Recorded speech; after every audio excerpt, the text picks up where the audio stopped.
소유 환율연구소입니다.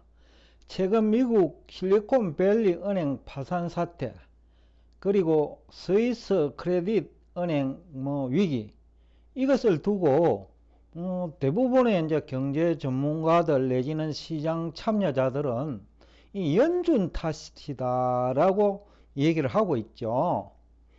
근데 오늘 이 주제를 얘기하기 전에 구독자 여러분들에게 질문을 하나 먼저 던지고자 합니다.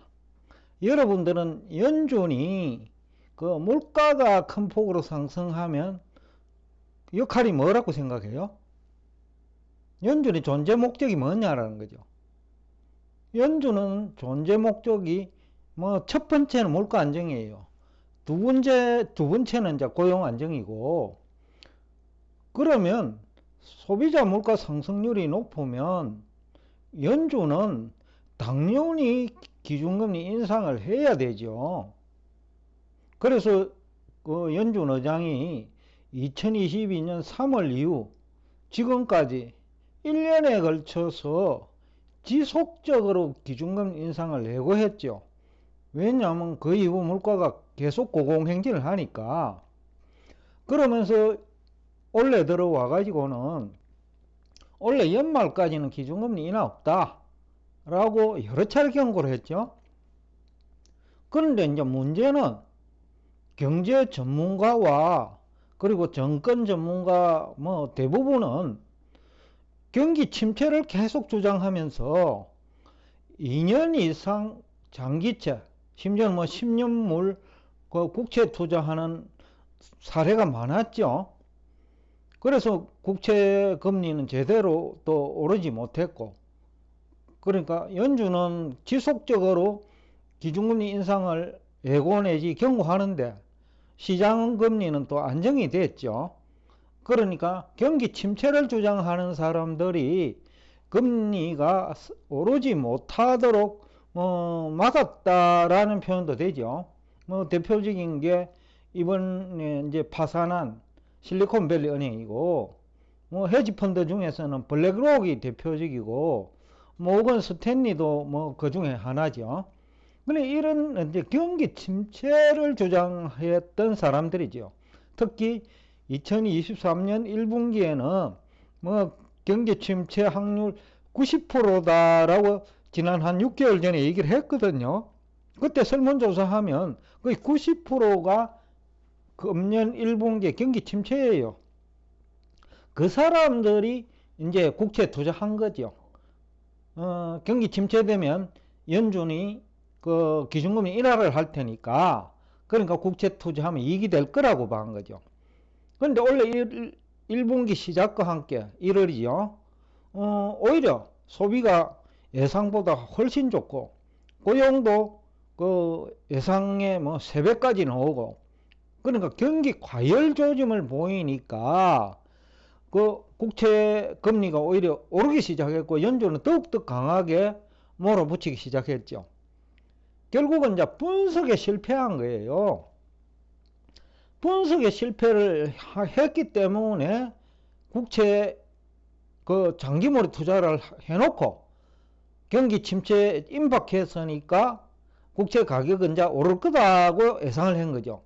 근데 경기가 침체는커녕 과열 조짐을 보이니까 금리가 급등해 버렸죠. 그러니까 이제 국채 투자자들이 투자 손실이 이제 커져 버릴 수밖에 없는 거죠.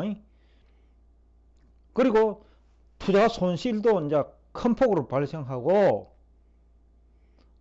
결국은 이제 23년 1분기 경기 침체 주장자가 대부분 국채 투자 손실을 입었죠. 그러면 분석에 실패했으니까 결국은 대응에 실패한 거죠. 그래서 투자 손실이 발생한 거고, 근데 문제는 분석에 실패한 사람들이 이구동성으로 연준 탓이다 라고 하고 있죠. 그런데 참 아이러니하게도 SVB 파산을 계기로 실리콘밸리 은행이 이제 국채 투자해가지고 파산한 거죠. 투자 손실이 발생하고 그 쉽게 하면 유동성에 문제가 생겼죠. 왜냐하면 투자는 장기로 해놓고 예금을 찾아러 오는 사람은 단기로 찾아러 오고, 그러니까 대응에 실패하고 분석에 실패한 거죠. 리스크 관리에도 실패하고. 근데 이것을 자꾸 연준 탓으로 돌린단 말이죠. 더 재미있는 것은 SVB 파산으로 그 나머지 경기 침체 주장자, 그러니까 분석에 실패하고 대응에 실패한 사람이 크게 도움을 받았습니다. 왜냐하면 SVB 파산을 계기로 이제 국채 가격이 상승했죠. 왜? 그렇게 투자하면 안 된다라는 것이 이제 인식되기 시작했고, 또한 안전자산은 국채뿐이더라라는 것도 또 SVB 파산이 그 결론을 내려준 거죠. 왜냐하면 그 파산을 했는데 예금자 보호가 가능해진 거죠. 이게 어떻게 보면 참 아이러니하고도 재미있는 건데, 어떻게 보면 희생이 된 SVB가 나머지 무능한 그 국채 투자자, 그러니까 경제 및 그 다음에 시장 분석에 실패한 무능력자를 구제해 준 역할을 했다. 즉 구세주 역할을 했다라는 거죠. 그러면 이제 고마운 거죠. SVB가 파산돼 가지고 나머지 약 한 98%는 도움을 받은 거예요. 만약에 SVB가 파산을 안 했으면 다른 그 분석에 실패한 사람과 그 다음에 그 단기 자금을 장기로 운용하면서 계속 연준한테 기준금리 인하 압력을 가한 무능력자들이 오히려 많이 희생이 됐겠죠. 참 운이 좋게도 이 무능력자들이 구제를 받은 거죠. 그런데 구제를 해주고 놓고 보니 내보따리 내놔라 이런 식의 적반하장이죠. 연준 때문에 SVB가 파산했다는 거예요. 자기들이 분석에 실패하고 대응에 실패해놓고, 더군다나 연준 의장이 연초부터 지속적으로 올해 연내 기준금리 인하 없다, 그리고 물가가 높으니 뭐 지속적으로 금리 인상을 해야 되겠다 라고 경고를 했음에도 불구하고 정반대로 자산 운용을 한 거죠. 그 무능력자죠. 연준에 대응하지 말라라고 하면서도, 그러니까 연준에 맞서지 말라고 하면서 자기들이 맞섰죠. 무능력자들이. 그래 놓고 지금 문제가 생기니까 연준 탓이다라고 하는 것은 어불성설이다. 그래서 앞에서 제가 지금 현재 은행 위기를 하면 은행 위기고, 그 다음에 신흥국 위기를 하면 신흥국 위기고, 여러 가지 위기가 지금 중첩되어 있는데 분석은 제대로 하자라는 거죠. 분석에 실패한 것이냐 연준인가? 그럼 연준의 존재를 부정해야 하는 거나 똑같다. 왜? 연준은 존재 목적이 물가 안정이에요. 첫 번째가. 두 번째는 경기 침체를 막아야 되고, 지금 경기가 가열되니까 물가 안정을 위해서 금리 인상하는 거예요. 그러면 결국은 연준 탓이 아니고 시장 분석에 실패한 사람들이 자기의 책임을 연준에 전가시키는 것은 아닌가라는 생각이 들어 가지고 오늘 이 주제를 가지고 나왔습니다. 여러분은 어떻게 생각합니까? 좀 전에도 얘기를 했습니다만은 오히려 SVB 파산 때문에 이 무능력자 다수가 살아남은 거죠.